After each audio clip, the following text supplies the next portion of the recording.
Good morning, colleagues and friends. I'm indeed very privileged to be here today to speak on civil society and democratization in India, a perspective from Northeast. I will arrange my presentation in three sections. One, I'll be trying to conceptualize civil society.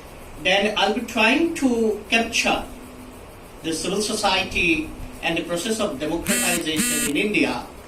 Then I'll be trying to understand and explain the civil society in Northeast India, particularly Assam, giving you a brief historical sketch, and thereafter reflecting on contemporary state of civil society in Northeast India in general, in Assam in particular, and we'll be trying to understand how does it contribute towards democratization, and also how does it put hindrances towards the process of democratization. Civil society, all of you know, has been conceptualized, has been debated almost throughout modern history. If you go back, modern political theory, the very concept of civil society, although was not very extensively debated, but one of the founders of the liberal political theory, or we can say that the architects of liberalism, John Locke's articulation of the state and democracy and the rights in the different writings, particularly in two treatises on government, had an understanding of civil society.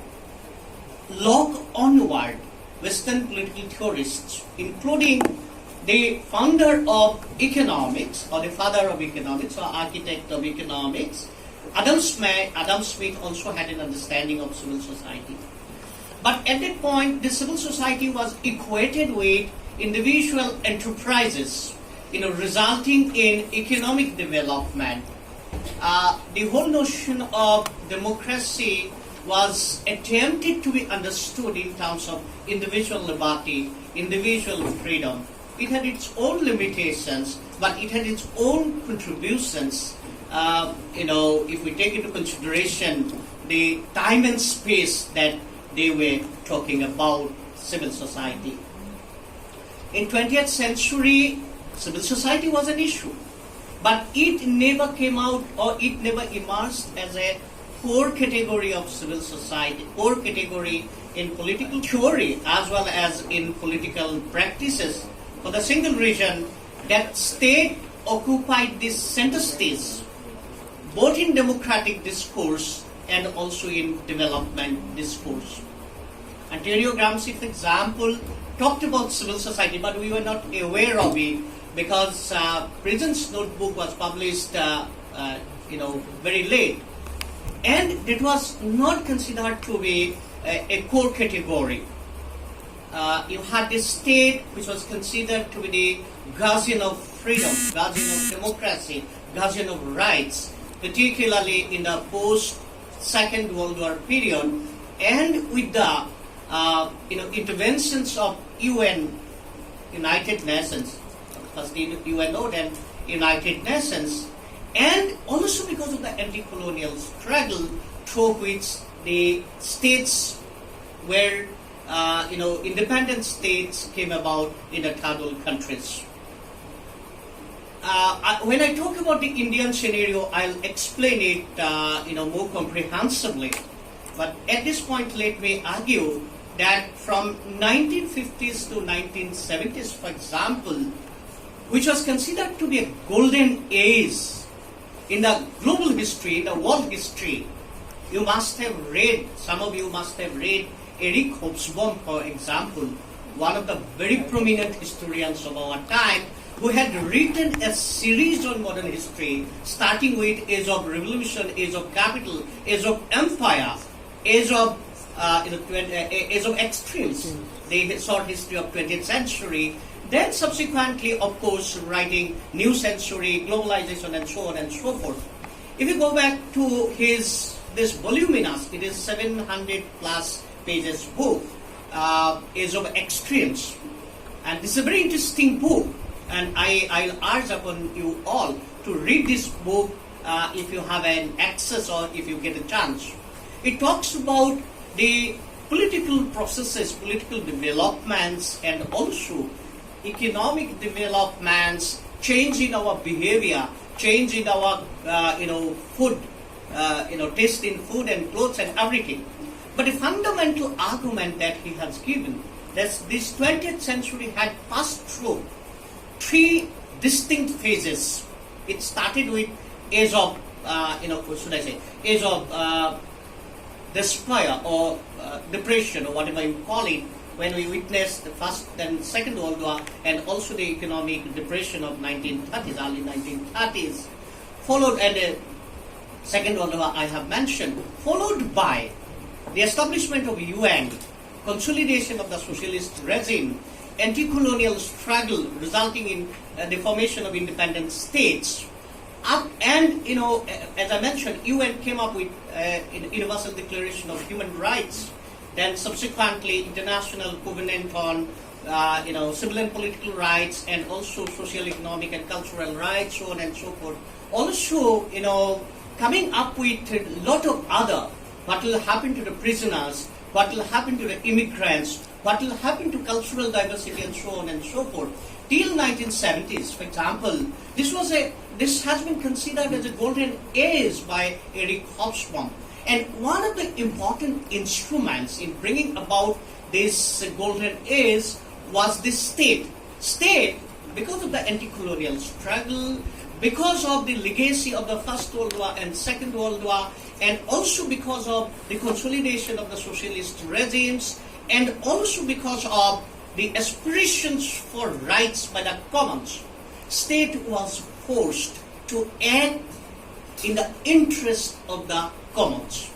Now, it was the state, for example, which, if you go New Deal policy, then subsequently coming up with welfare policies and so on and so forth, state was at the core. If you have some demands, you go to the state. If you have some demand, you go to the political parties. You have some demands, you go to different networks of the state.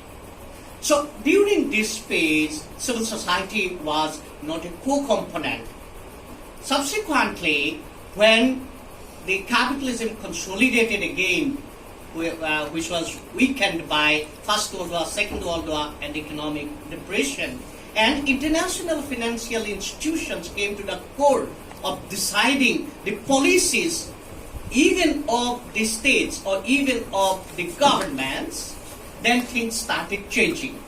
And in 1990s, we witnessed both the collapse of the socialist blocs, including the Soviet Union, and that of consolidation of the process of globalization. Now, it is at this context, again, the civil society emerged as a core, that if we want to understand democracy, if we want to understand justice, if we want to understand liberty, if we want to understand freedom, it is important that we refer to civil society. But very interestingly, this civil society had its own limitations, and I'll speak on that, because they came up with their own understanding of civil society, which will be driven by the dynamics that were determined mostly by the process of globalization and global financial institutions. Therefore, when you look at the debates in 1990s, for example, early 1990s, for that matter, up till the beginning of 21st century, the political practitioners, even political theorists, I'll talk about Nira Chanduk, for example, who was professor and also professor and head of the Department of Political Science, University of Delhi, who had written extensively on civil society, starting with State and Civil Society, and one of the important books that she had written is Concepts of Civil Society. And a lot of contributions. She has articles in different journals, international journals, EPW, in edited volumes. She has one very comprehensive article on civil society in India in an edited volume. Now, I was just trying to look at the trajectory of her articulations of civil society, and this is very interesting. She started with a lot of skepticisms about civil society. She was very critical about civil society, and I'll tell you why was she so critical about civil society. Then gradually, if you look at her 2007 article, for example, which was published in a journal called Development, then subsequently in 2011, 2017, 2018, her own conceptualization of civil society was passing through different stages, and this is very interesting. The point I'm trying to make is this, that articulation of the civil society is also determined by time and space. Therefore, the civil society has been contested. It's not that civil society being given by the liberal philosophers or new liberal thinkers are the final entity. Civil society has been contested, civil society has been articulated, civil society has also been re-articulated.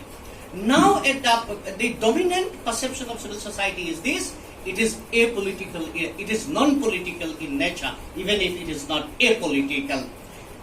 Non-political in nature in the sense that they are not, they'll be not trying to intervene in the political process. They will not be raising fundamental questions regarding the structures of inequality. For example, they don't speak about inequality, which is very, very structural in nature, structured into the system. They'll talk about poverty alleviation.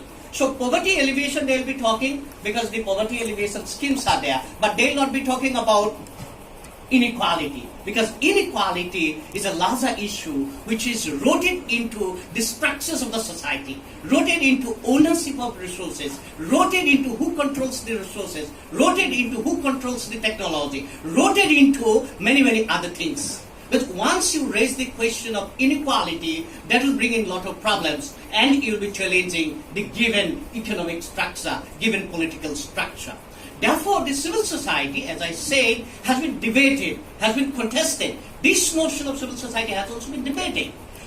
Nira Chandu, for example, when she was writing in late 1990s or in the beginning of 21st century, she was very skeptical. What I'm suggesting is this: the debate on civil society, therefore, has its own hegemonic notion, dominant notion, but there are contestations too.